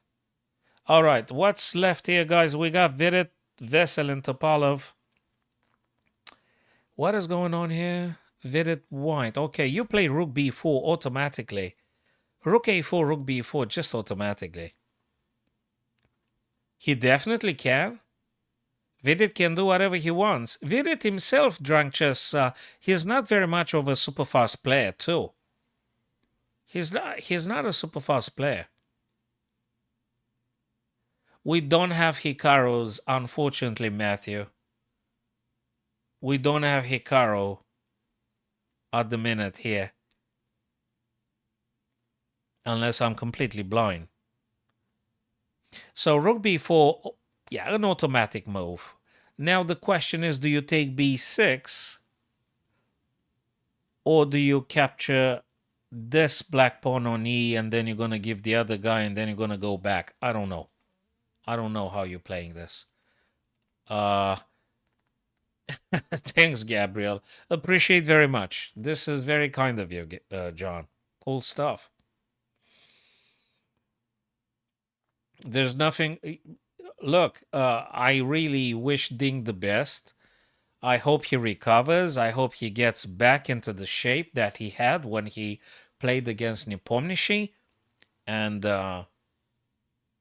he is such a modest character, and I don't remember Ding being arrogant, talking bad things about other folks. So Ding is just uh,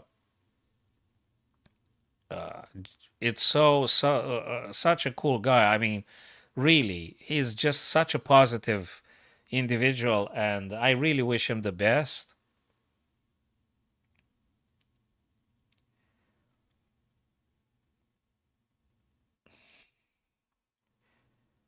So let's see what happens. It's gonna be a tough one. It's gonna be a tough game against um.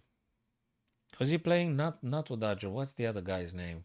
Oh man, I forgotten. What's the guy he's supposed to play for the World Chess Championship? What's the other guy's name? Not Arjun.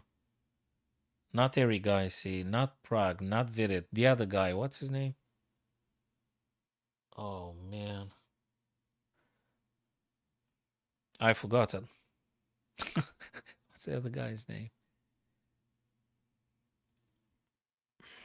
Let me Google it. I've forgotten. Is the other chap, the other super grandmaster? Gee. Okay. The challenger. Forgot him, man.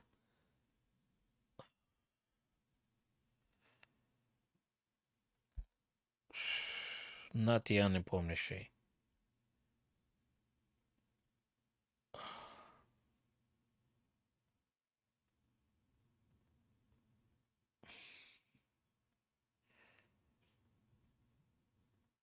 2024. 2024.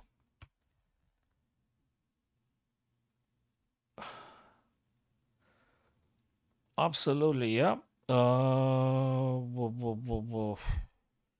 Represented by Ding Liren. Oh my God, Gukesh Domaraja. Gukesh Domaraja, that would be a hell of a game. Ding Liren, Gukesh. Yes. It starts to be quite a consistent number of super grandmasters from emerging from India.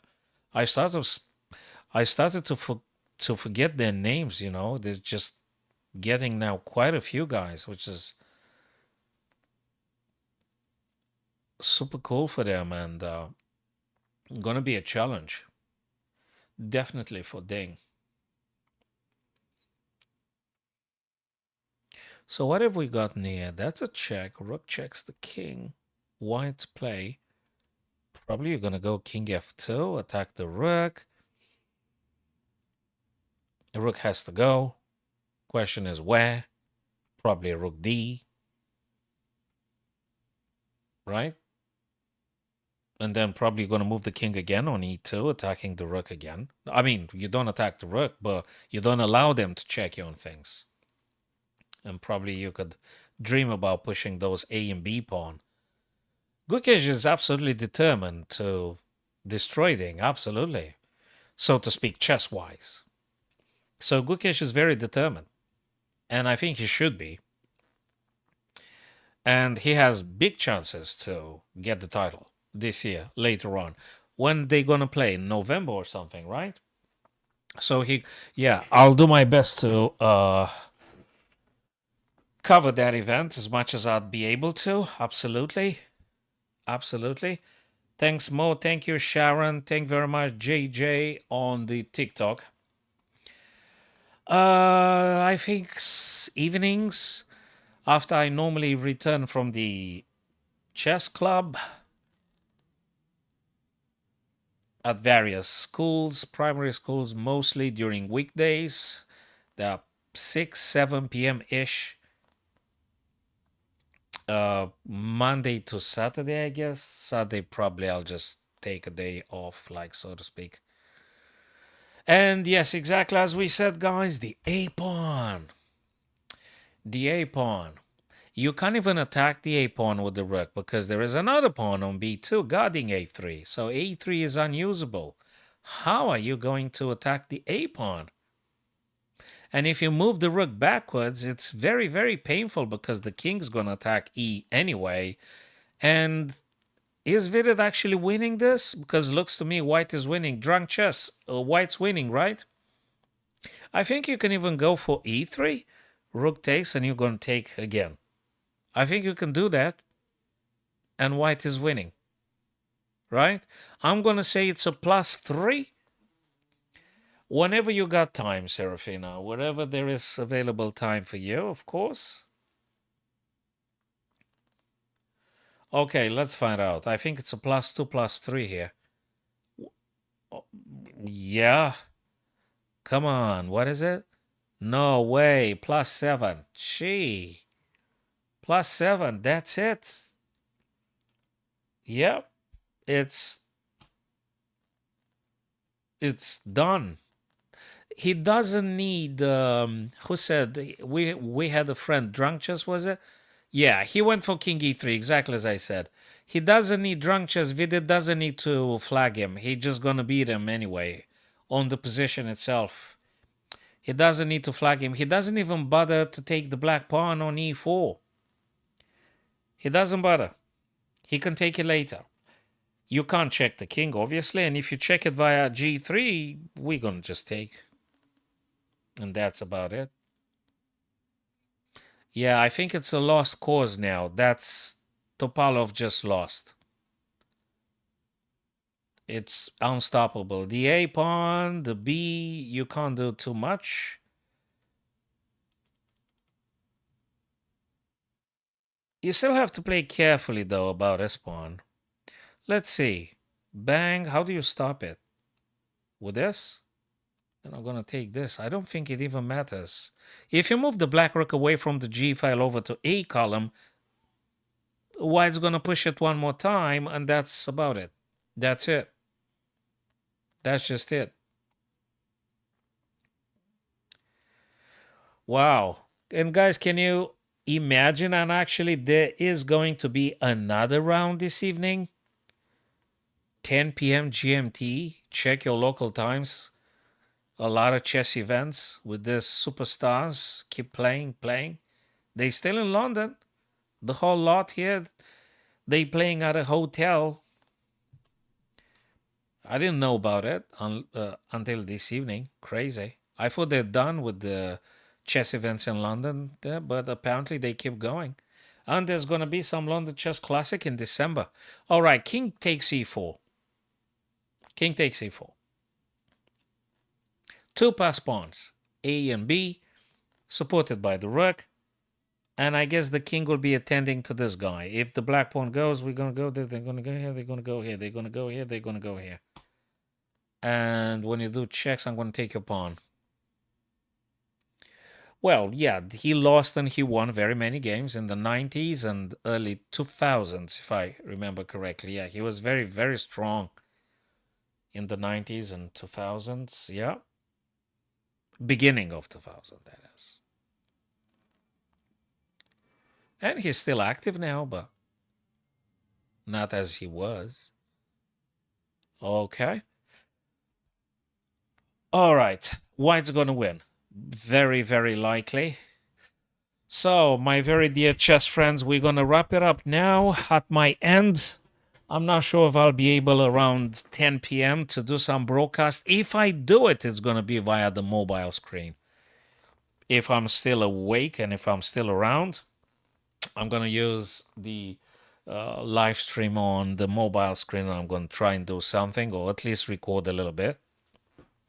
And thank you very much for your presence, my so-called older friends and my new friends. And see you guys tomorrow evening, being Tuesday, 15th of October. Get your black teas. Take care of yourselves. I wish you guys all the best, and hopefully going to see you Tuesday. Check out my latest videos, and I'll see you soon, my friends. Take care. Thank you.